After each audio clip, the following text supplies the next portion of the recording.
to Moments with Marianne. I am so delighted we're spending this time here today. We have just an amazing show and guests coming right up.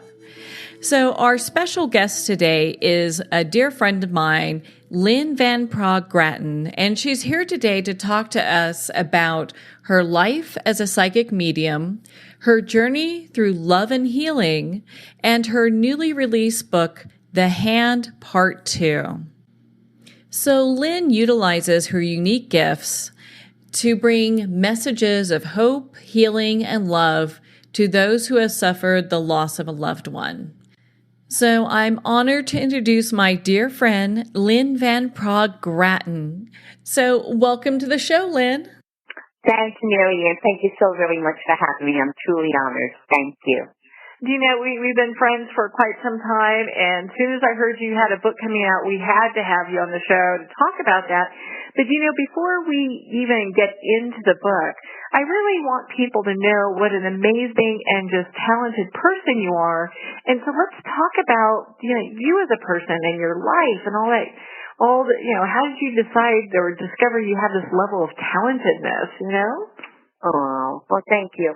Well, it started probably my whole life, of course, but it started basically when I was about 4 years old. I had a couple of incidents that kind of happened that with lightning and figures behind the light and everything. And as years went on and as I got older, I knew I wasn't of the normal kid per se. You know, I always knew there was something different with me. So basically, it really came out. I've been around it over 40 years, basically, and it really came out 17 years ago. My husband had passed tragically, and when that had happened, it seems like my gift just skyrocketed, and that's when I went out professionally, and that's when, you know, this all came about. But I knew that I had to get out there and try to help people and explain to them what I believe is life after death, and what really happens with that through the experiences that I've had over the years. So that's basically how it really happened. You know, I worked for the airlines, and I always used to say, well, I have my wings. I was a manager for flight attendants, so I have my wings. I'm in the heavens, but I guess I just wasn't there, enough where I needed to connect with spirit. And I guess the universe just said, well, we're changing everything, and we're going to put you in a whole different place, and that's where I'm at this point in time. So your youngest memory of being connected with spirit was you saw light?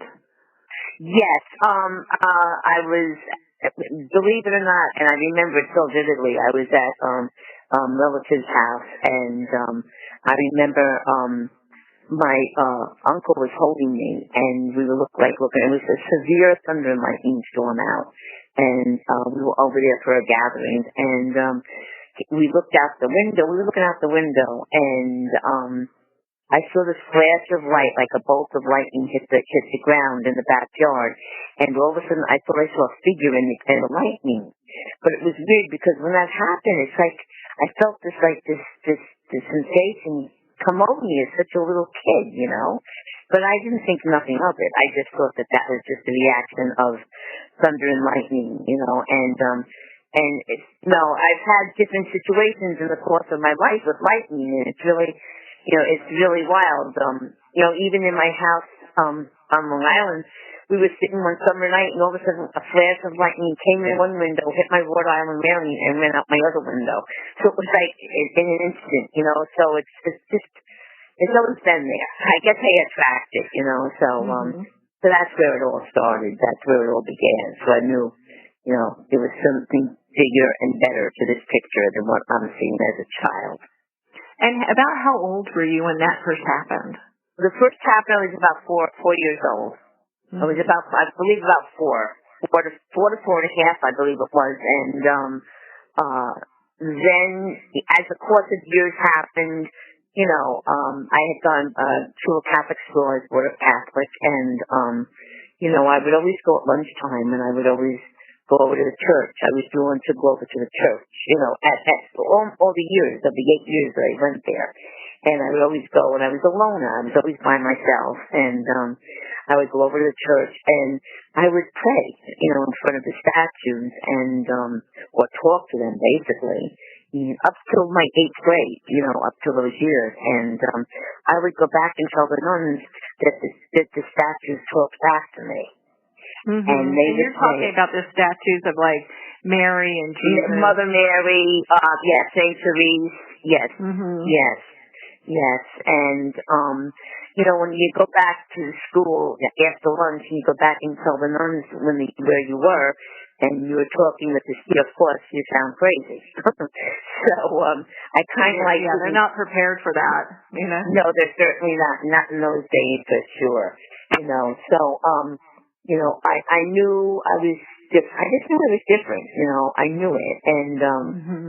I did that. And as a young child, too, I always would find, whenever I would be upset or something, I would climb a tree.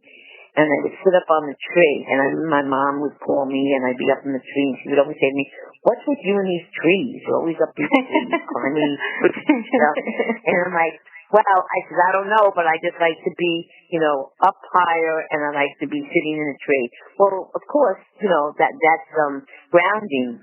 Who knew that as a child? That's really mm-hmm. grounding when you're connected with the tree. So, there were so many signs as my years growing, but again, living in the world that we live in, I didn't look at it like that, and spirituality, the only spirituality that we had as children growing up was, going to church, going to Catholic school, and, all very regimented, Catholic upbringing. So, mm-hmm. Fear of everything else, we could never talk about any of what's going on in the world now, so, and I kind of lived in like a fearful life, I believe, that I lived in a kind of a fearful upbringing, fearful life, mm-hmm. and I was always in fear, and never had too many friends. I was always just a loner. I was always by myself, and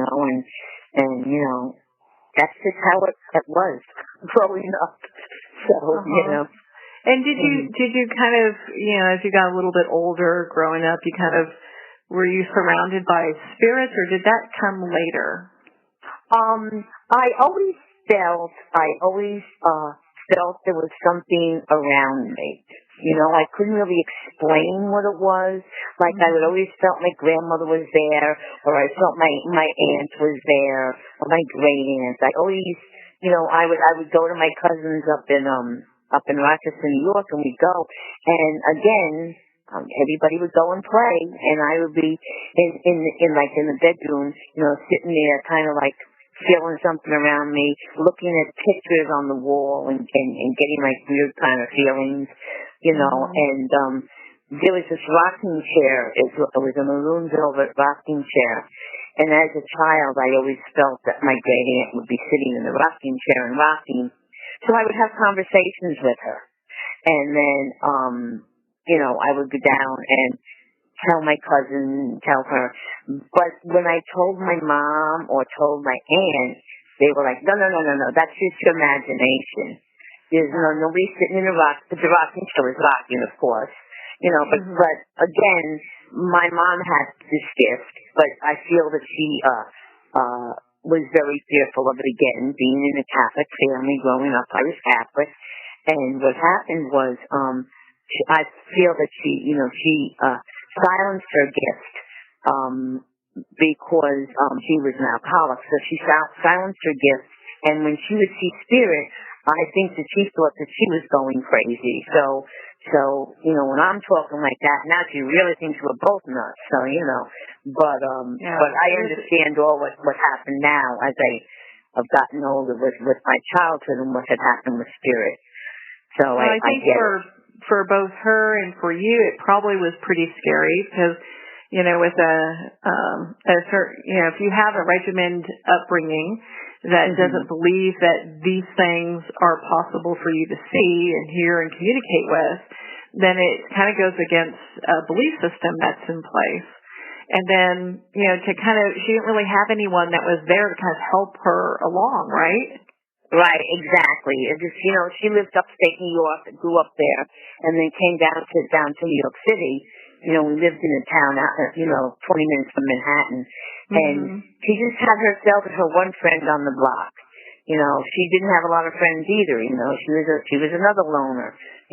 But again, growing up, I didn't know that, and she kind of thought she was crazy, so she drank because that kind of subsided everything. And now she has a daughter who's distracted, so it's like, oh my God, being what's able to going on see with as well. us? Now, was your grandmother, was her mom did she have any giftedness as well? That was a very silent thing. We didn't know too much about my grandmother. She was very quiet to herself. She was very stern, very, very stern. And that was never, ever to be mentioned in the house. Because when you talk with stuff like that, that was like the devil's work. That was like, you don't talk about those things. You were possessed, going back in years. That's how it all, that's how that was all labeled. Yeah.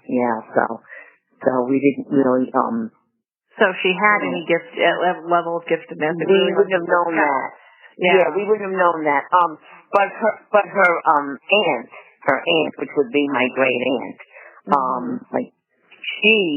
her name, Maggie O'Day, she definitely was, completely gifted. She's the one that would come to visit me in the rocking chair. Okay, in the rocking chair. I had never met her, but I had heard stories about her in the family dynamics that, they thought that she was a little kooky because she, she would sit there and speak to the air, like, to nothing, and they would say, she's crazy, but we know different. We know different. Yeah, I mean, it's interesting because when you grow up with a family that, again, has that really strict spiritual belief that these are things that you cannot see and it's not okay, it's really, there's got to be this conflict that goes on. And I could see why your mother really was, suffering in some ways because it was kind of an internal battle, coming to some kind of, just like some kind of, level of understanding that what she's seeing is what she's seeing, but then her belief system as well is pushing her in a different direction. Right, and I believe that.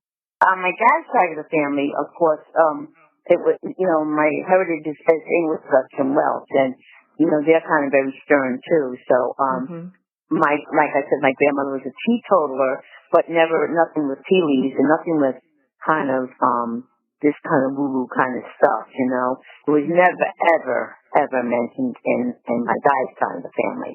But, spirituality in some ways was mentioned on my mom's, and they would say, well, we have some weird cousins and weird aunts, but, we don't connect like that, So I knew it was definitely connected there. And in the experiences that I did have over the course of my growing up years and when I would go upstate too is when I would really feel such strong connections, and that maroon rocking chair is still around to this day.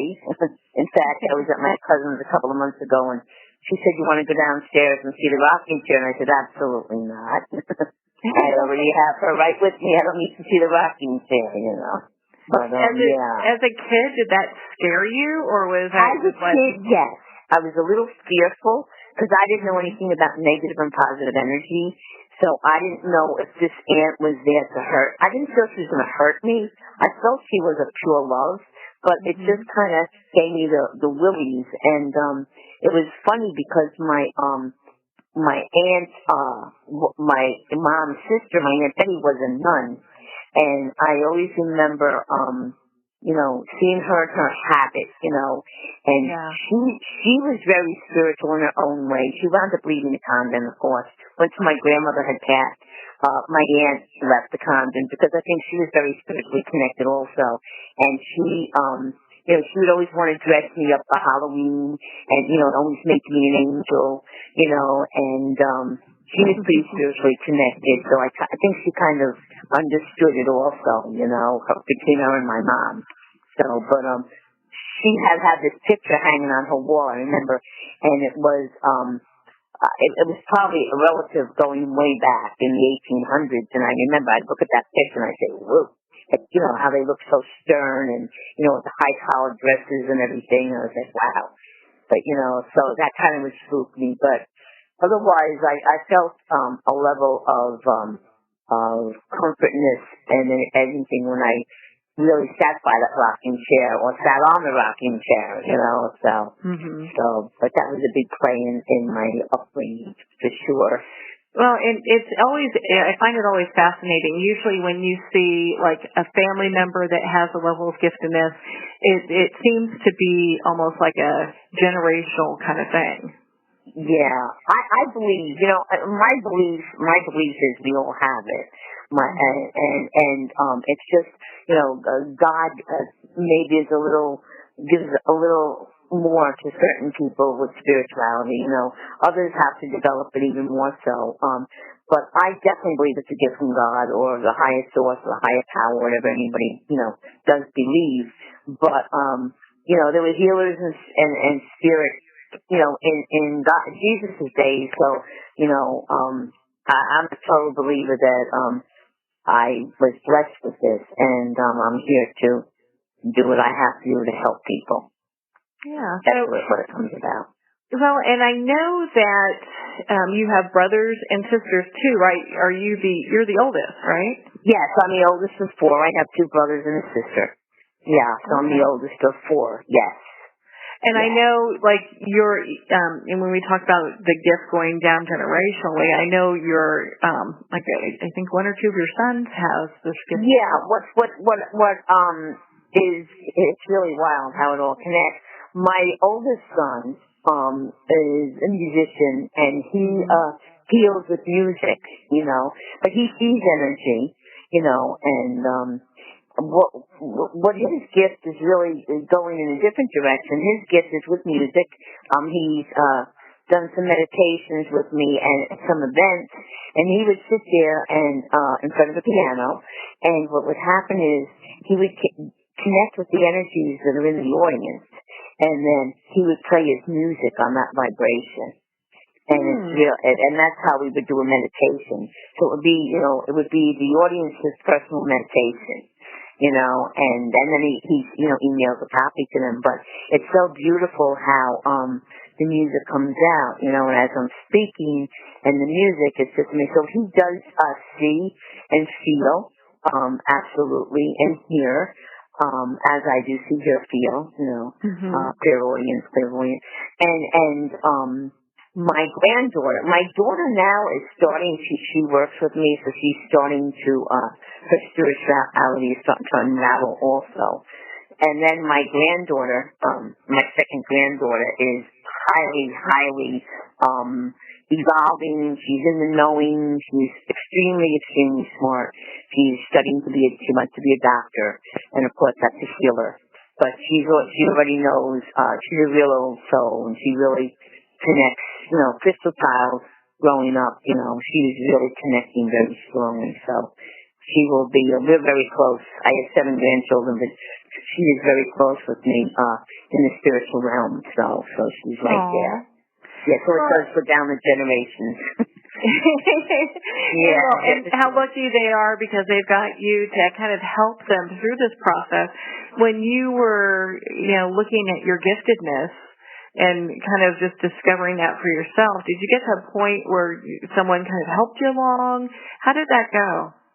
Well, what happened was, like I said, I went to Catholic school, of course, and then I met my husband, and, you know, all I wanted to do was get married and have children. That was just the best thing to do, you know. So that's what I did. I did travel, a lot, one of my brothers does have the gift also, and I did travel a lot. And yes, I did meet a lot of well-known people, but I don't feel that really kind of, you know, helped it. I think it just let me know that there's more than just me out there with this gift, you know. And I met so many beautiful, you know, people out there, you know, and I think that helped. And that guided me to know that this is this is where I need to be. And like I said, after my husband had passed, that's when spirit really took me on a higher vibration, a higher frequency, and I was definitely connected. I did do some development classes, but it was really weird because when we were talking in development class, it's like I was a step ahead already, you know, and it was really bizarre. It like would just come to me naturally, you know. So I do sometimes do some development classes, just it doesn't hurt, it doesn't hurt to know what's going on, and that's really I teach development classes now, so Well, it's always good to get more information and kind of learn as you're going. Because we all don't have all the answers all the time, Absolutely. Right. And I'm always out there ready to learn. I'm ready to learn, especially where the world is these days and the way things are going on, and the whole shift of the energy and everything's changing, it's always good to keep, your mind open. I go to a lot of conferences, like from the afterlife, scientific conferences, because, science is really starting to connect now. They're getting it, the scientists and everything. So it's all, merging together, basically, which is beautiful. I mean, it's such a journey with all that. So, you go along and you get married and you're having kind of a normal life. Was the spirit world, was that still kind of, knocking on the door going, hey, I'm here, or, you'd have, deceased relatives that would come and visit you? Yeah, well, what would happen is, I was going on with my life, and my husband, was a total non-believer, so it's very hard to, I was going on with my life, and yes. He worked for the police department, right? He was a New York City police detective, yes, and you know how they are very, they don't believe. They're very analytical. Absolutely. And we had, 4 beautiful children. We had thank God, we had a beautiful life out in Long Island, and everything was going fine. I got a job at the airlines. Again, like I said, I managed flight attendants. I had wings. So I felt that they were always kind of knocking at my door. I did connect with my mom a lot. When my mom had passed, I saw her spirit right away, right above. I looked up, and when she had transitioned over, I saw her, and I knew everything was going to be okay. And she comes to me, not a lot, but once in a while. She's probably, I don't want to say she's one of my earth guides, because I definitely think my husband is. I feel he's a total earth guide for me. Not that I depend on all that. I have a lot of higher energies that are there for me also, my masters and everything. But I know that certain things, and spirit, they I believe that they'll guide you in some way, but the help is really coming from that source of love, that highest power, and that's where it all comes about, But our guides are here to guide us. We have our joy guides, and those are the children, and I connect with that a lot. But my husband connects a lot. I mean, I'm always asking for signs and messages, and he comes through with flying colors right away. And as soon as I ask, I almost feel like his energy is always on my shoulders, But I know, it's God. They move on, but definitely, he's a helper. He's definitely a helper. He's around, Well, and your husband had a tragic passing, and we won't go into that, but, yes. He had a tragic passing, and then I know, after a period of time, you had, your giftedness started to continue to open up, and he was helping you with that. Yes, and I will share this, the way my husband had passed, I knew wasn't that way. I knew it in my heart. I knew it. We've had conversations about that.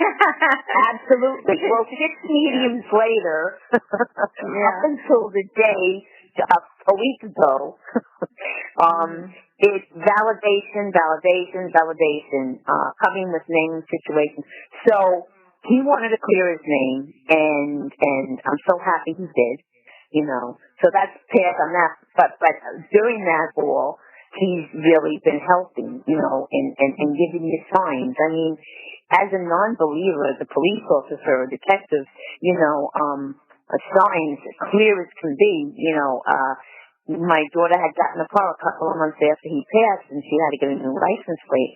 And I'm all for license plates, and the license plate said CME 6007. Well, he passed on June 7th, and it's saying CME. So, I mean, you can't get better than that. And, those kind of signs are how they come about, and it's like, wow. Wow. Well, and I know he's always sending you signs like his badge number, these things everywhere. When you come out to visit in Colorado, you're always seeing these little signs that he's around with you. Little messages, yeah. My brother-in-law had passed in 1980, which was 20 years before my husband. And, again, another sad motorcycle accident.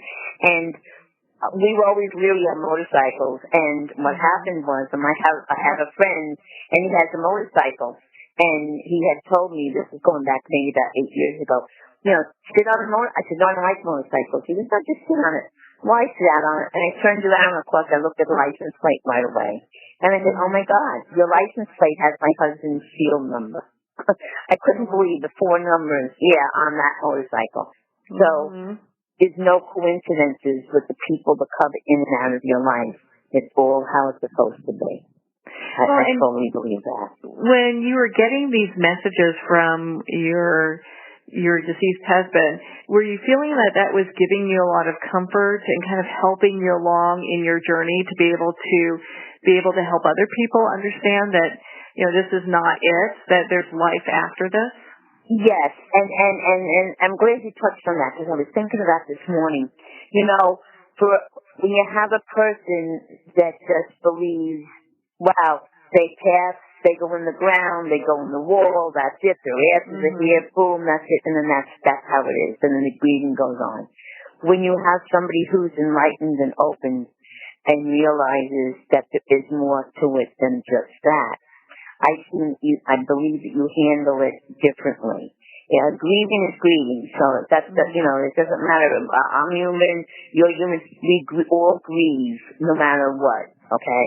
Yeah. But when you are opened, okay, and you're enlightened and you're open, you understand it differently. You know that they're in a better place. You know that they're around. You know that energy is there, you're not just thinking, well, they're in the ground, I'm going to go.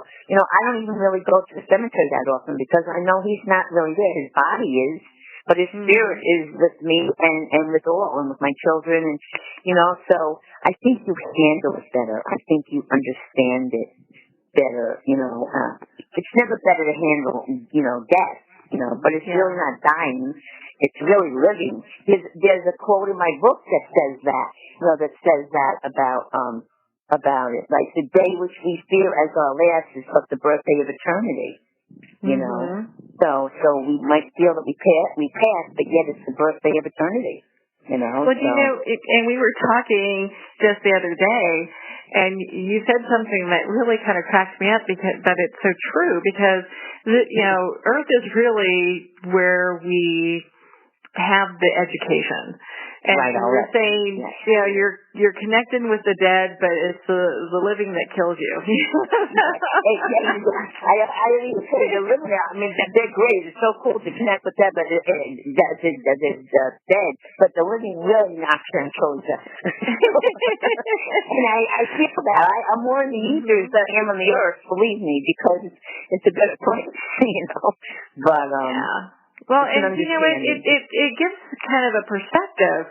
I mean, we're kind of laughing about it, but it really gives a perspective because, I mean, being here and showing up, and not just as a good person or someone that's like super enlightened, but, being here and being on your path and doing the right thing, you know, regardless what's going on in your life. I mean, it's hard.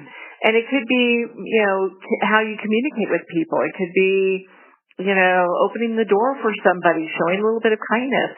I mean, it's not easy. And for some people, they think, well, that should be easy, but it's really not. You know? Right. Well, this is a school of learning. You learn your lessons. You know, you're learning all your lessons, life lessons. You know, and what direction you're going to go. You're going to go to the good side. You're going to go to the bad side. You know, your decisions. But it's all free will. So you just, you know, do it the best you can do, basically. You know, and then you know, you move on. But you know, it's not easy. You know, going through the choices that we choose too. You know, you know, and then you look back and say, oh, why did I do that? Oh, why did I choose that? You know, so but if you just, I always say, just go on a good path, like you say, treat people with kindness, and you'll definitely have a better connection when you go transition to the other side and you go through your life review. It'll be a better thing, believe me. So yeah, I mean, we've talked about life reviews and all that, and we won't get into it in this conversation because I've got so many other things I want to cover with you. Sure, go right ahead, but just spread love. That's all. I'm all about love. Yeah. Well, and so you know, so the first time you did, you had a spirit with you, and you were doing like a reading for someone who had lost a loved one. Why don't you share a little bit of what that was like? I mean, do you actually feel it? You know, is it something you smell? Why don't you share what that's like for us? So we get an idea. Well, I'll share a great story. I have great stories. Everybody says you and your stories, but I do. They're great. They're amazing stories, you know, and I'm so happy, you know, that I can connect. One of the first times was I was at a barbecue, and I'm sitting there, and I'm seeing this little girl in spirit, and I can tell you exactly how she's dressed because I believe she's my joy guide now. Because whenever she comes forth, there's a child that has passed. So she has a little pink dress on with little patent leather shoes, and you know, and that was my vision of her, and socks and a hair and a pasteboard. And I see her. I can see through her, translucent. Okay. But I see her energy going back and forth, but I see her in a vision. So I asked anybody at the table if they lost anybody at that age range, and they said no. I said, wow, that's really interesting. Well, she's here. So I go to Chicago, and I go to an event in Chicago, and I'm sitting with these three women, and my friend came with me, and I had told my friend about the little girl. So I'm sitting with these three women, and they said, oh, can we meet after for tea or a glass of wine or tea or something to talk? And I said, sure. So we went about our business. We come back, and the one woman went outside, and there's about 3,000 people there. And this one woman goes outside, and she meets this other woman. And she tells her who she's with. The woman comes in. And long story short, there's no mileage between spirit or anything, but they will connect me with who I have to connect with. And what happened was, I see the little girl again, and she's there around this table, but I'm sitting here with the women, and I said, wow, I'm thinking, in my thought, somebody here had lost her. She was a child of somebody. Well, this woman who came in, you know, odd man out, there were three, now there are four, comes in, we start talking, and I just started asking her, you know, did she lose a child? Because I described the child to her because I had her personality, I saw her, I felt her energy. So, you know, I sense, clear sensing, you sense it, you're clairvoyant, you see, and I just felt her personality, and I described her, and she starts crying. She goes, oh my God, that's Lulu. So I said, Lulu, and she said, that's my 5-year-old daughter who went in for a nap and never woke up. And I said, well, she told me for you to show me her picture, because I heard her tell me her photo. So, she impressed that thought on my mind. I asked the mom shows me the picture. the picture is exactly the vision of the little girl. The face, the hair, yeah, exactly. Everything. Yeah. So, that's how I see. I see. A lot of times spirit will come to me through give me their personality, give me, a lot of times your face is like of a white mist. It's not a clear face, but I do get like the personality and the laughter or something that will validate to their loved one that it's them. You know, it's a knowing. It's just that knowing, that it's them. Well, and did it take you a while to really trust what it was that you were getting? Because I think a lot of people, when they start to see, or maybe they saw as a child and then they shut it down and then it starts again, that they really have a hard time trusting, kind of like how you were talking about how your mom felt like she was going, like nuts, because you would think that you would need a padded room if you start seeing people walk around and talk to you who other people can't see, Right. Well, that big word is trust. That is a big word. In fact, it's funny you say that because I was conversing with somebody this morning who was one of my students, and the biggest thing I would tell her is trust. And now she's out there and she's helping people. So, and we haven't talked in a while, so I was so glad to hear that she is. She finally, gave up to see trust. Yes, trust is a big thing.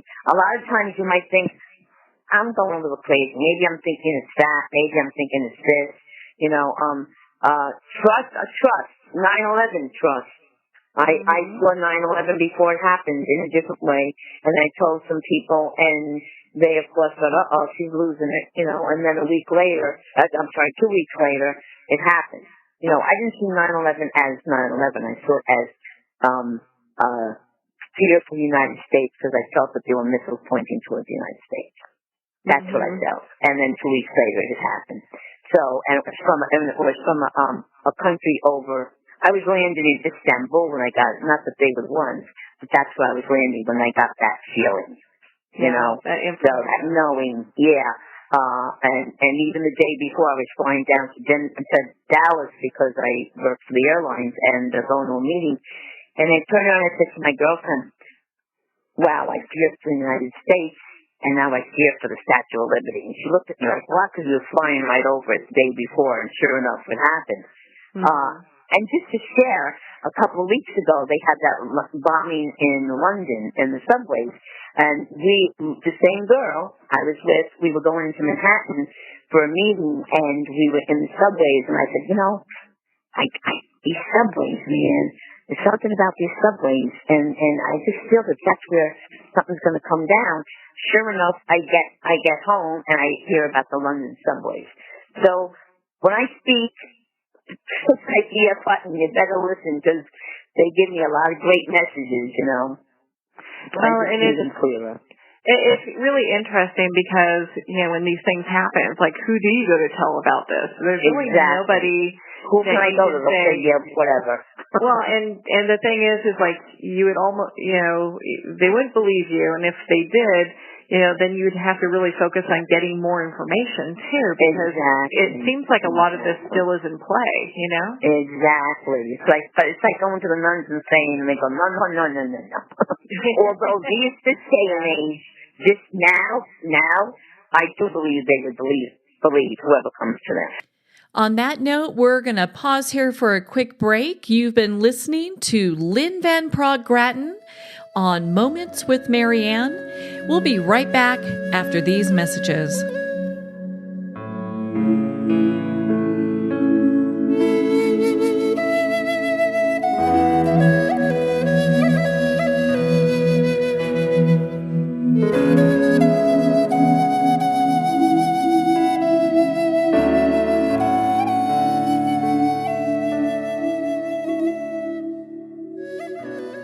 The highly acclaimed and newly released book, The Hand Part 2 by Lynn Van Praagh-Gratton, describes the journey between a psychic medium and a family who lost a son. Messages from Beyond Eternity's Gate is of love and healing.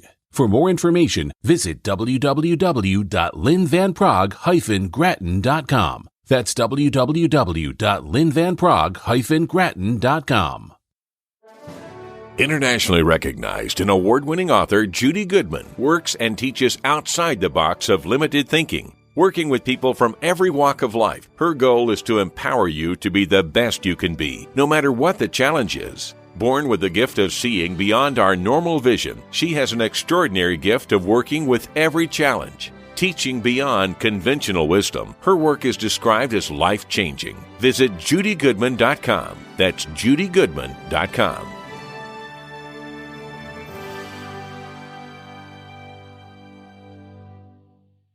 Have you ever had the sense that your thoughts might actually be doing something? Ancient secrets of manifesting have been masterfully revealed in the award-winning book Manifesting 123 by Ken Elliott. For the first time, the author's experiences and stories in this book describe exactly how your thoughts can create anything. You've been doing this all your life, but it's never been fully explained for you until now. Visit manifesting123.com for more information today. Manifesting123.com.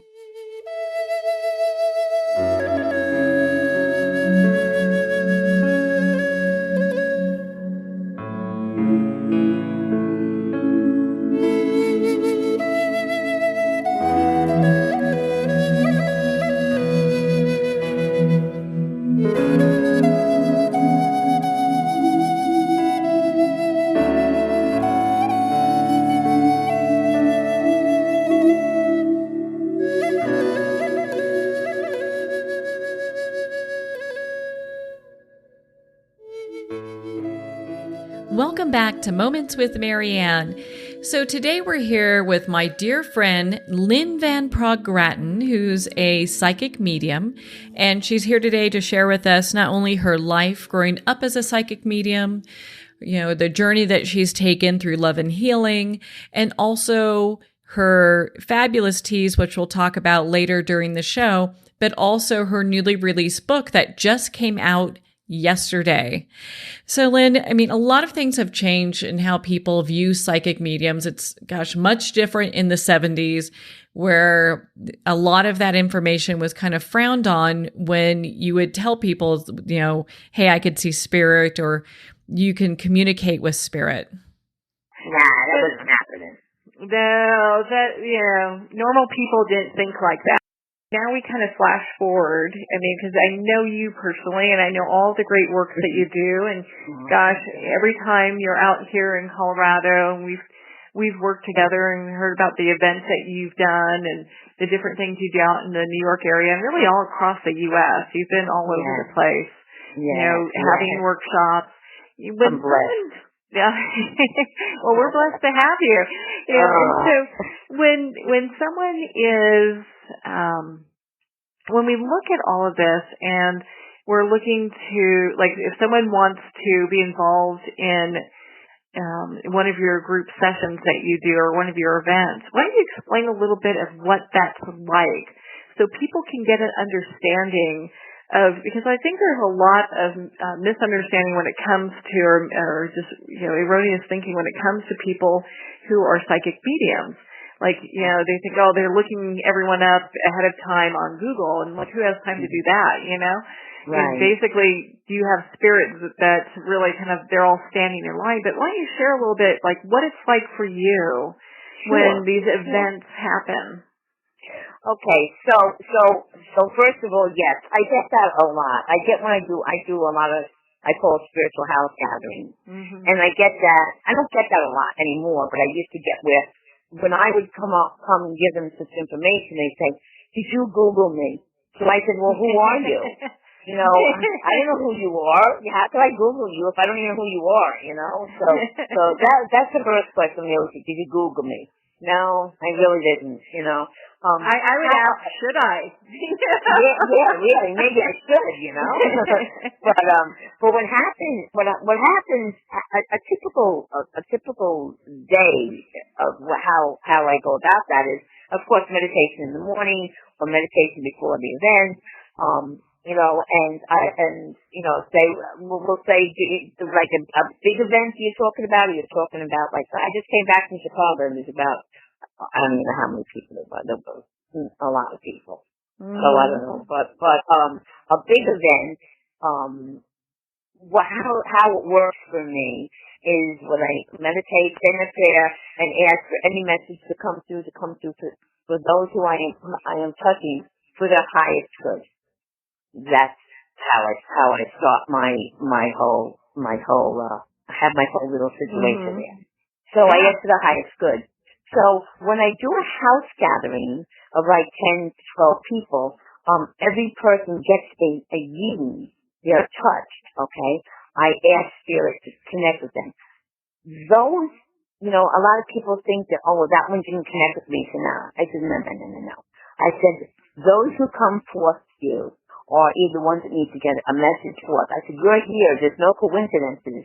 You're supposed to be here. My belief is that Spirit connects me with who I need to connect with, okay? To give you an example, okay, I was in Chicago, and there was this woman in the audience, and her son came through, and he came through amazing, and he just gave her validating messages, and she felt so healed. She told me after and everything else, and she comes out to me after, and she says, I need to tell you something, and I said, yes, and she said, I went to the best of the best. She says, I went on cruises, I went here, for years, for 10 years, I've gone to the best of the best, and my son never came through. He came through you tonight. So, that touched my heart. I said, well, a lot of times my belief is Spirit will come through, because I am pure love, and I'm not saying anybody else isn't. Anybody is, but I guess he chose my energy to connect with his mom. So I was blessed with that, and that means more to me than $1 trillion. To know that boy came through and gave her such validating messages, and to let her know, about him, and he really gave her powerful stuff that was coming out of my mouth was like, oh my God, that'll come. But she said, no, right on, you're right on. So that's special. So it's not that I chose that lady and said, oh, I'm going to read her and see what comes through. I feel that Spirit touches my heart and connects with me through that vibrational energy, and then I connect with those who they want me to connect with. And like I said, at a house gathering, energy comes to each one of them. But in big groups, a lot of people get upset because they all want to come, they want a reading, they want you to touch them. But a lot of times it might be a word or something that you say to somebody else that that loved one is trying to let them know, And I just tell them, I don't ask you to believe, I just ask you to be open. And if you're open, then you'll receive, and you'll receive what you're supposed to hear, and that's how it all works. Yeah, I've been in quite a few of the events that you've done, and it's been just amazing. I can remember having a woman I think she was sitting a few rows in front of me, and you had talked to her in regards to, she had connected to, I can't remember if it was her mom or dad, but it was one of her parents, and they had given her something. You were able to see what it was, and it was a charm bracelet that had horse heads on it, like horses. Yeah, I remember that. Yeah, and it was very interesting because she had to actually pull that out of her jacket because it was on her arm and the jacket was covering it. You couldn't even see it, But she had to pull that out just to show and say, well, And you were like, well, didn't they give you jewelry with the horse heads, and she was so shocked that you had pulled that, pulled that information, and much more importantly, not just the confirmations like, hey, your aunt or your mom or dad are here, but they have this message for you that's personal to you. Right. And you know what? I tell them, I don't do the Mary and John thing because everybody has a Mary and John. I am not. I believe I'm not. I don't generalize anything. I go with Spirit gives me. And funny story. When I was in Chicago last week, I thought this was the funniest thing yet. They give me names. Sometimes they give me their first and their middle name. Sometimes they give me for validating things. Well, I said who lives on Longwood Avenue? It was funny. It was a gentleman, it was a Father Energy. His name was Ben, and he said, I lived on Longwood Avenue. And I'm in Chicago. I don't know anything about Chicago. Well, don't you know this woman stands up? I said, oh my God, are you kidding? I said, wow, this is great. So it was her dad, who lived on Longwood Avenue, who was a trucker, who drove, and he says it would only be him, that he would always be talking about directions when he was alive and the different streets. And she said she couldn't believe that when I said Longwood Avenue, because that's where he lived, and she says it only would be him, that he would come through with that kind of message and with a street name. And I said, wow, this is getting crazy. Now they give you where they live, so when they were here on the earth. So I thought that was pretty cool too, you know. It's like, holy mackerel. You know, it kind of got me. I was standing there, wow. Well, and you just never know what you're going to get, which I always find very fascinating because it can be anything. It could be addresses, jewelry. Absolutely. It could be a saying. It could be a song. You name it, you know? Absolutely. It's so amazing, you know, and that amazed me, you know, and it's funny when I get amazed. You know, when we come to something like, oh wow, that amazed me. They all look at me like, oh, this would happen all the time. I go, some things, I mean, come on, middle name, address. I mean, holy mackerel, you know. So yeah. I thought that was cool, you know. Well, and so, you know, and part of the reason we have you here is, of course, to talk about, you know, all this, you know, your wonderful life and how things have progressed and how you've gotten to the point that you are. And the other part is because you have a new book out. And I'm so excited about that. Me too. I am too. I would never have thought this in a trillion zillion years that I'd be talking in front of hundreds of people and I would have a book. I would say, you're wrong. Yeah, kind of like that. Because I know you're so down to earth and so it just kind of seems like such a jump. Well, you know, and so why don't we talk a little, because I know your book is part 2. It's called The Hand, and it's part 2. So why don't you share a little bit about how this book even became into being and how you met the people that started part 1 of The Hand? Absolutely, I would love to. Well, first of all, I had an idea years ago. I wanted to write a book. I wanted to write a book of, you know, it's not really about me, but about me and my life, and the different, you know, ups and downs, because a lot of people, you know, would connect in that way, growing up in the 50s and 60s and growing up, you know, in different situations in my life. And I wanted to write a story about me, and then I write a lot about my different, situations that happened. You know, they're amazing things, and I'm sure everybody has it, but I just wanted to share it because it was just so mind-blowing sometimes.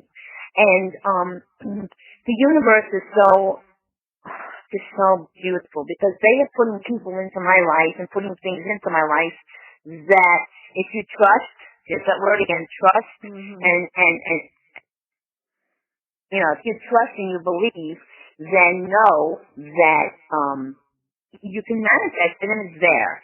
So what was happening in spirit was giving me different people that are coming into my life that are supposed to be there. So I had gone to a house spiritual gathering, and what's a house spiritual gathering for? Okay, so what my house spiritual gathering is, I asked for about 10 to 12 people at somebody's house. I go to people's houses, and 10 to 12 people, we all sit around in a circle, and spirit comes through, and I give reading. You know, touch each one with a short reading. Yeah. So what happens is I touch this gentleman and his wife, and after everything's over, they come up to me and they said they were, you know, they kind of like, well, wow, this is so beautiful. You were spot on with all of everything that we were here for and everything, and we really enjoyed tonight, and we would love to go out to dinner one night. And I've been invited out to many dinners, but, you know, being where you are at my point, you have, you know, you know, first of all, if you keep going out all the dinners, you're going to be really rolling around. And second of all, you know, I have to be very cautious. I love the people that I connect with, but I gotta be very cautious too, because, who knows, a lot of times there's people that want to take advantage of you or use you for some other situation. It's got to be also sometimes energetically draining to be doing all that kind of work and to be out there. So I can understand how having downtime would be so important.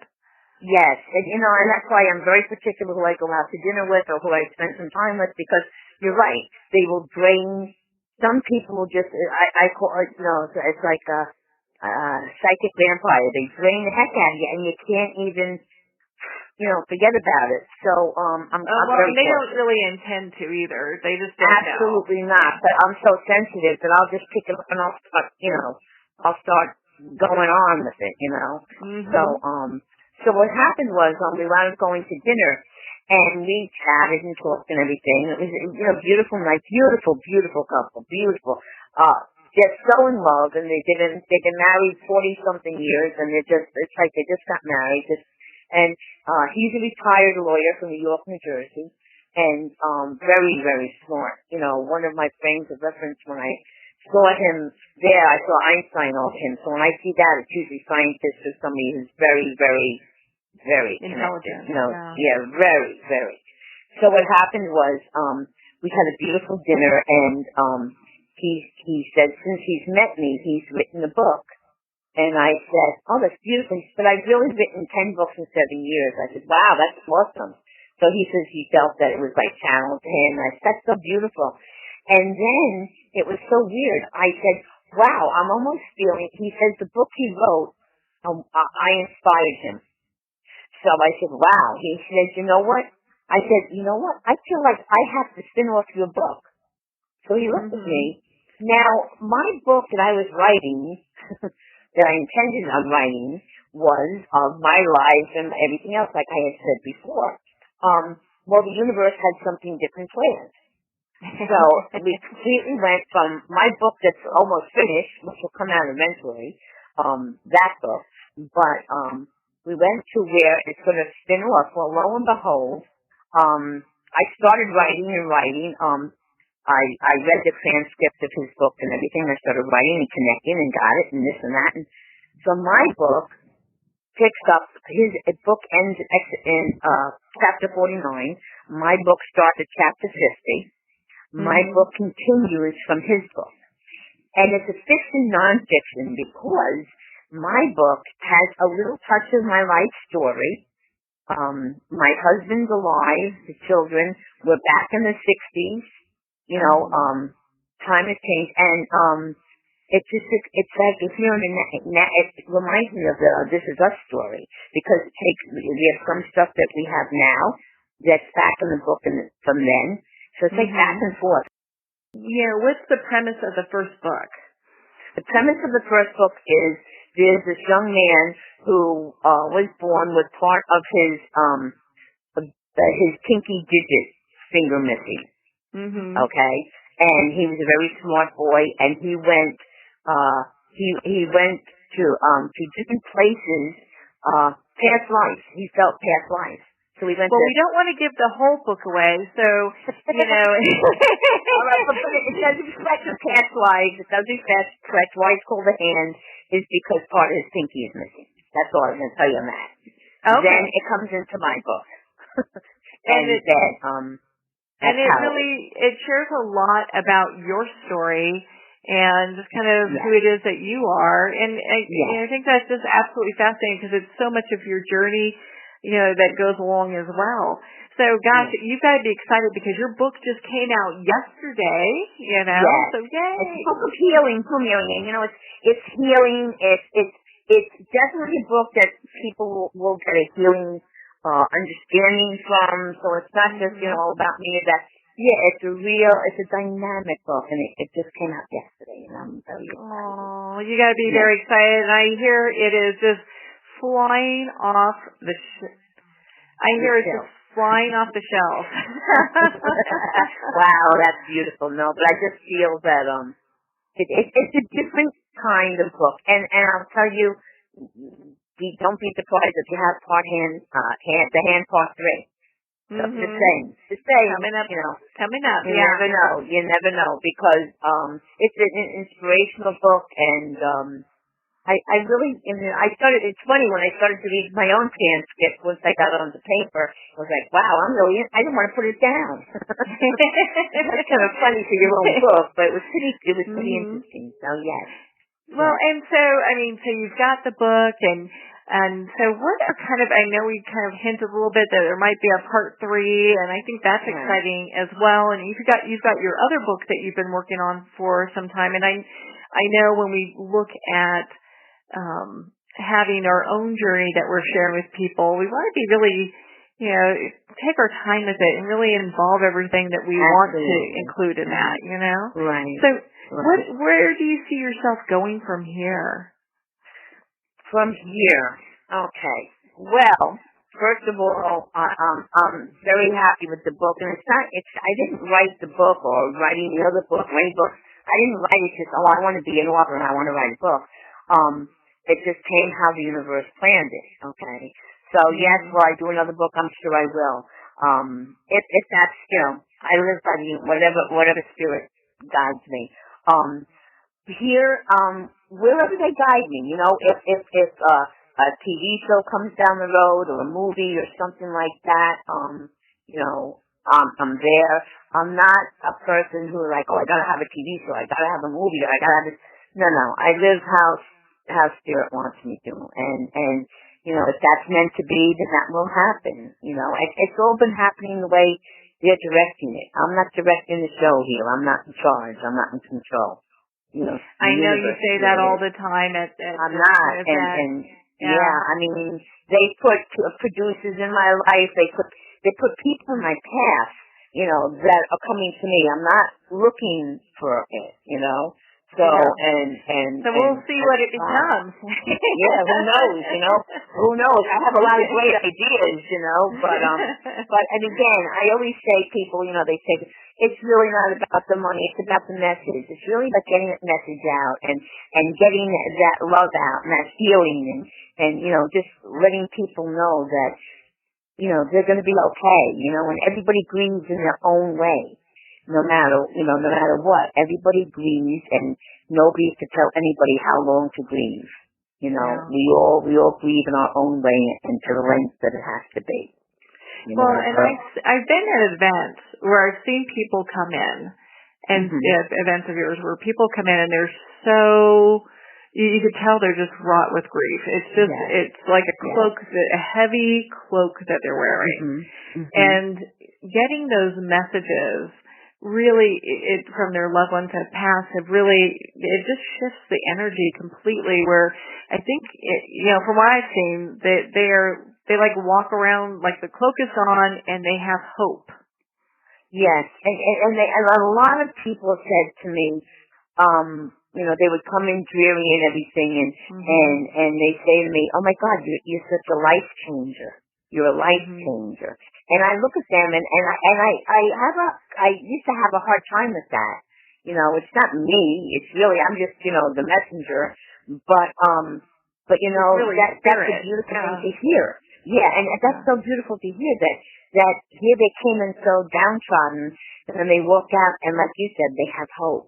The light's shining just a little bit more, and there's skeptical people, and there's non-believers, and you know what? Everybody goes on their own journey, and I believe I'm doing what I'm supposed to be here to do. I know. There's no doubt about that. Yeah, and I know I have a gift, and I'm here to help, and like we always say, I'm from the heart, and I'm pure love, and I will give that pure love out. That's where I come from. That's and hopefully my children and grandchildren are picking up that pure love. They're doing great, so so that's good. Yeah, well, and it really is a place where people can come and get some answers, get some peace, and be able to really feel that they're having a healing, whatever that looks like for them in their lives. Absolutely. That's right. Whatever helps them their own way. Whatever helps them. just to know and to hear. And again, we don't want to give away too much of the book. I mean, I've got my copy in Kindle, and I've ordered the book itself. I can't wait to get my hands on that. Yeah. Thank you. So, what do you want the readers to take away from your book? What I want them to take away from the book is part of the book is also, again, it's how I understand, but there's really something more to transitioning to the other side than a lot of people believe, and just to take away that there is hope, there is healing, and there is understanding and knowingness, and know that they're around and they're with you. Look for the signs. That's one of my biggest things is signs, I shared this with you the other day, and I have to share it on here, where my husband was an avid Beatles fan, and I always asked him, wow, the book is done, the book is finished, everything I put in it, do you agree with that? Give me a sign, let me know. Not that I'm going to change it now, but it's in print. But, and he was an avid Beatles fan, and I get into the car and the song Paperback Writer comes on. I mean, these are the signs. These are the things that give us hope and understanding and know that they're around. And they'll give us messages, and they'll let us know. They'll give us answers. They're speaking from the other side, I believe.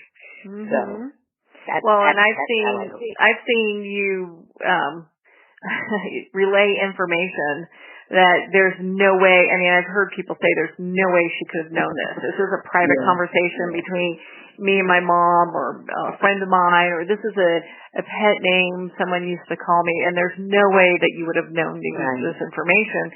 And so when this is relayed to the people who are sitting in the audience or sitting in your groups, or maybe doing a one-on-one session with you, it's really interesting because they're able to get that hey, I'm not alone, and there's more to all of this. Exactly. And that's what's special, that's what's special about it. I also just want to share, I have my spiritual keys, and how I relate to them with this is, they always want me when I go to their house or we do events, they want me to stay, talk to me, because they feel, they're connecting with their loved one. They want that connection. And I always say, now I came out with these keys. I said, well, have a cup of tea. I said, with me, we'll have a cup of tea, we'll talk. I said, and then tomorrow, have another cup of tea, and I won't be here, but it'll bring you back into that moment where you were with your loved one, because they always want me to stay with them. Well, that will bring them back and let them feel that energy is there and their loved one is there. And what they're really wanting too is not only for you to stay, but they really want to still have that connection with that loved one. Absolutely. And I'm noted for my hugs. You are a hugger, Chicago, And they said when I hug them, and I feel that when I hug them, I feel that it's that true essence of that love that's coming from my heart through to theirs, from their loved one. And that's really, that hug is from them. It's not from me. It's from their loved one. You're kind of channeling hugs there too, Yeah, I got channeling hugs now. That should be the name of my next book, Channeling Hugs, Channeling Hugs. But no, I've been told that many a time too, that when I hugged them, they felt like it was great. It was their son hugging them or their mom hugging them, and I give that intention, that's what it's supposed to be. For sure. And is another reason that you have the book the way that you do is so people can also get an understanding a little bit of what your life is like? Yes. It touches on my life a little, and I want them, to know that I'm not your mother's knows best, a lady with the apron and the whole bit. Yes, I raised my family. Although my son says to me the other day, Mom, I don't remember you making dinner that much. I said, are you kidding? I made dinner so much. I was like, what? It's like, how did you eat? Forget. No, kids forget. I was like, is he kidding? I can't believe he said that. But, yeah, it's like, oh my God. But, when you get older, you forget things. It's funny, I remember cooking. Look at the pots. They have the burn marks on it now. Yeah, now it's going to be his turn to cook with a comment like that, Yeah, really. I believe that, I raised my 4 children, with respect. I raised my grandchildren. I hope they have respect as they do right now. Mm-hmm. And, I just believe that, I put a lot of that in the book because that's how I will, we were family. We were a family, Well, and I think a lot of times what happens is people kind of get confused. They think that because you can connect your psychic medium, you're so gifted and you can connect to the other side, that your life is easy, it's peachy keen, it's tough, but you're having to go through all the same human things that the rest of us have to go through.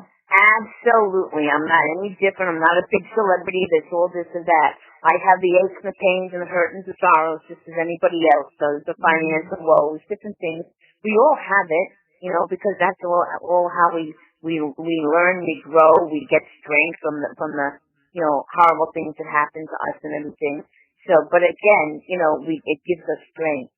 And again, I always feel there's no coincidences. So when things happen, they always happen for reasons. And sometimes we look back and say, wow, why would that? Why?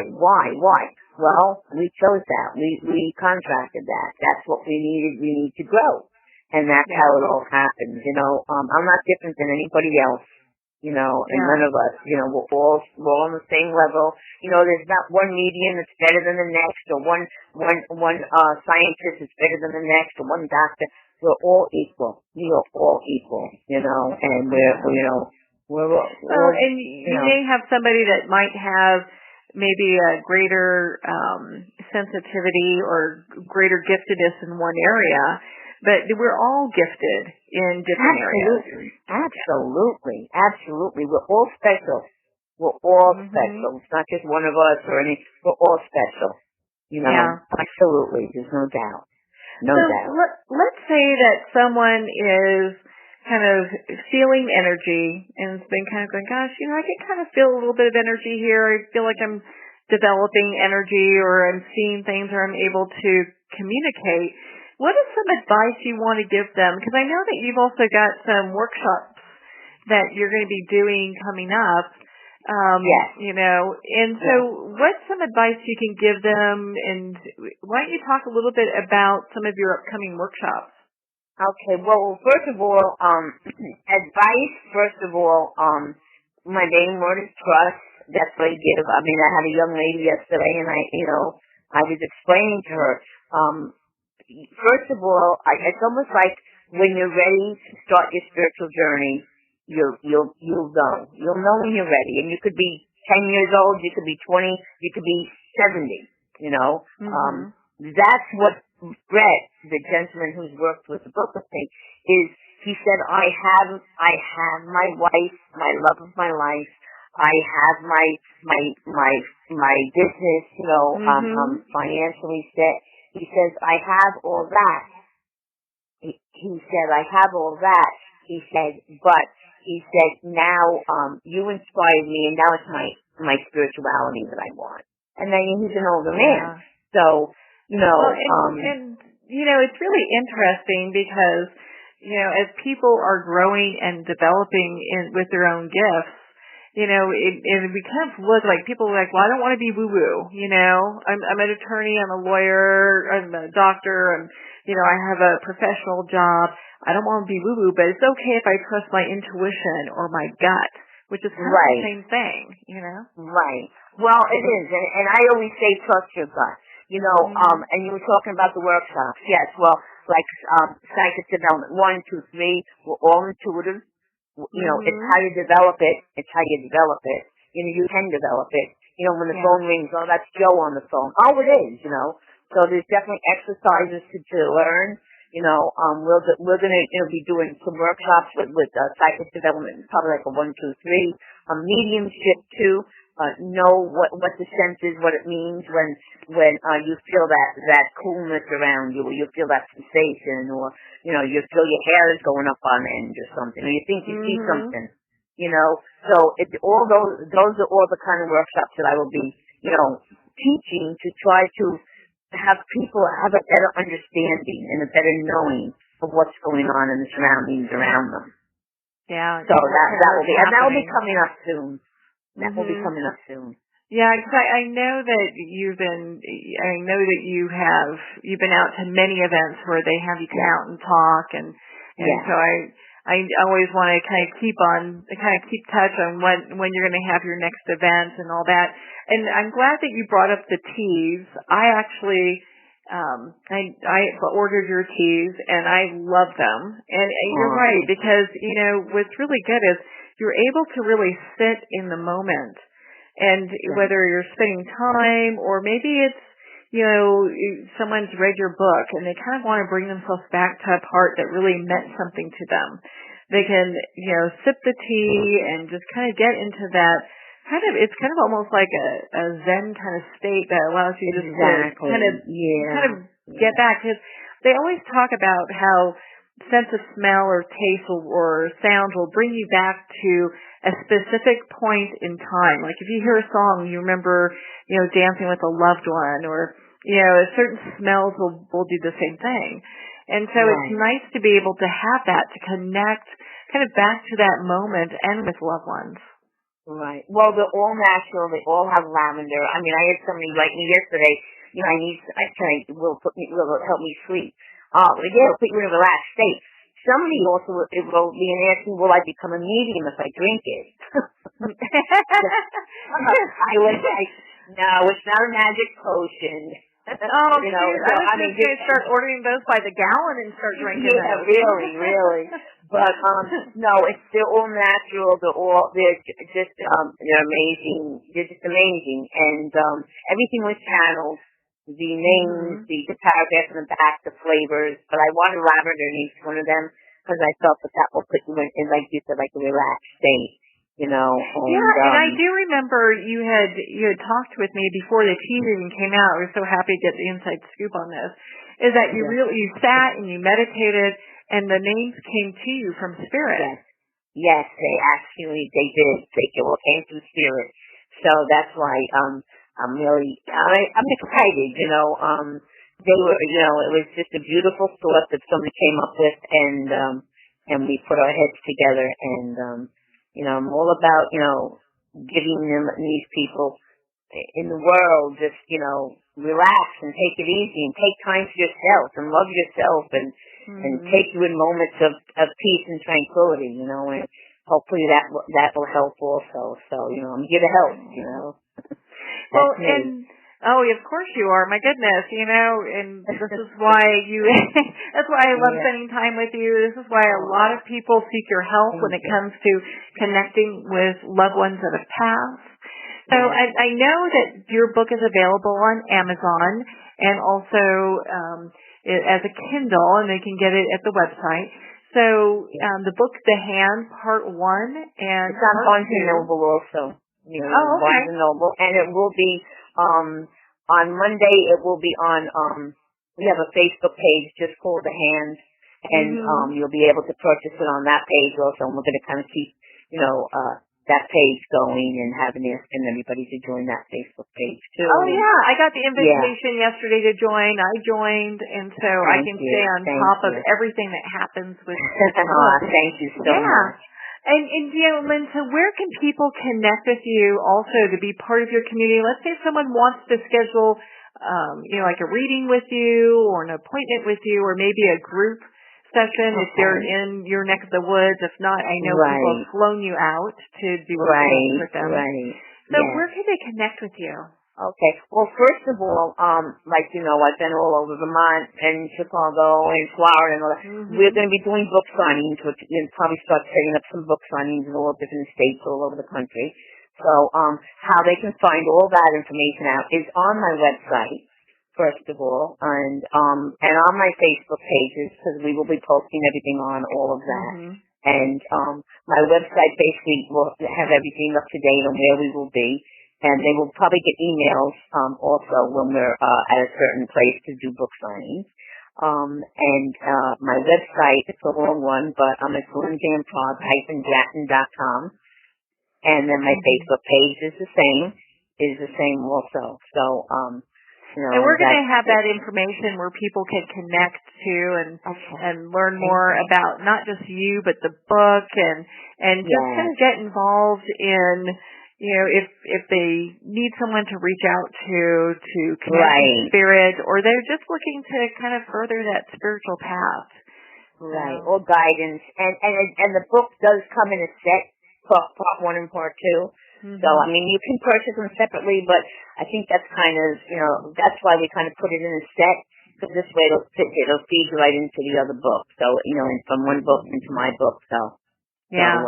It's such a beautiful story together. So we want to make sure that they get that. Lynn, thank you so much for taking the time to be on the show with us today.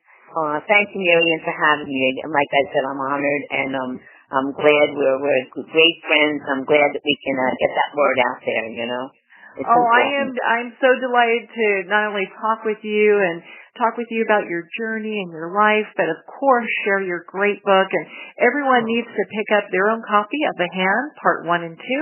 You can order it on Amazon, or do like what I did, is get it on Kindle too. Well, that's the end of our time today. I'd like to thank everyone for taking the time to tune in. You've been listening to Moments with Marianne. And remember, make every moment count.